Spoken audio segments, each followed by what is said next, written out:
that gets us into our Imagine That segment. I want you to go first. It's time for Imagine That presented by Xfinity. Yours is Bryce Underwood adjacent, so the floor is Yes. yours. All right. So imagine that Dylan Raiola shines in a victory over the University of Michigan. So Ooh. this one is like the dual implications of that result, where Michigan right now, it feels like is in a spot where they need to win. And it's not that they have to, but you want to give yourself as much margin to be a potential playoff team. Getting a victory over Nebraska would certainly help that. But if you now go on the road 2 times this year and you lose in those games, where are you at mentally? Where are you at as a team? Are you going to be able to recover? I think about that for the Michigan side. The flip side of this is there are some people, who felt like Nebraska could be a dark horse to make it into the college football playoff this season. They have a favorable schedule. This is a team under Matt Rule in year 3 where they usually do take a big step as programs do in that year, and a quarterback that a lot of people are very excited about.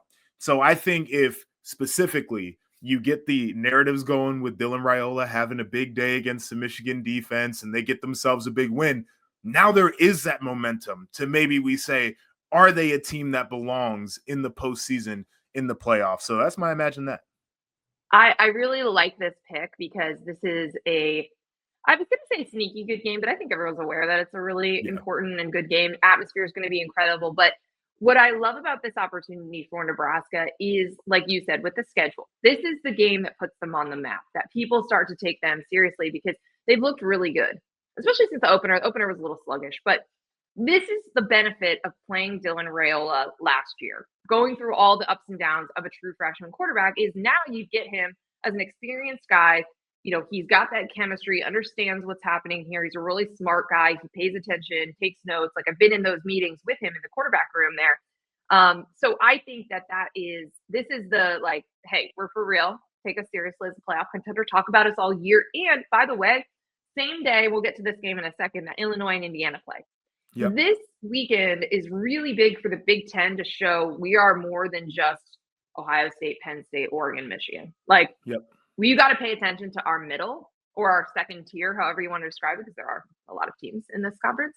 But that's where Nebraska and Illinois / Indiana did this last year, are trying to make some noise. And I think that that's what is also at stake here is we're going to be talking about a lot more games that matter and a lot more teams that matter than necessarily did before if Nebraska and, let's say, Illinois are able to win this weekend. It's a great point. It's a really good point about just what we think the pecking order in the depth of the conference will be. All right, so mine is, imagine that Miami easily covers 7.5 points versus Florida. And then the next day, Billy Napier is let go. Now, I'm not rooting for anyone to be fired. I don't do that. But I think that this is now becoming a possibility because we are in that part of Florida's schedule. It's actually just the beginning of it starting to get really brutal. But you're going to have the measuring stick that is Miami, the in-state games, the rivalry games for Billy Napier and company. You're also coming off of a loss to LSU, which again was brutal. 5 interceptions for DJ Lagway, and he's supposed to be like the positive part of this roster and the exciting part. And this is part of why Billy Napier kept his job, was because DJ Lagway wanted to stay and play for him.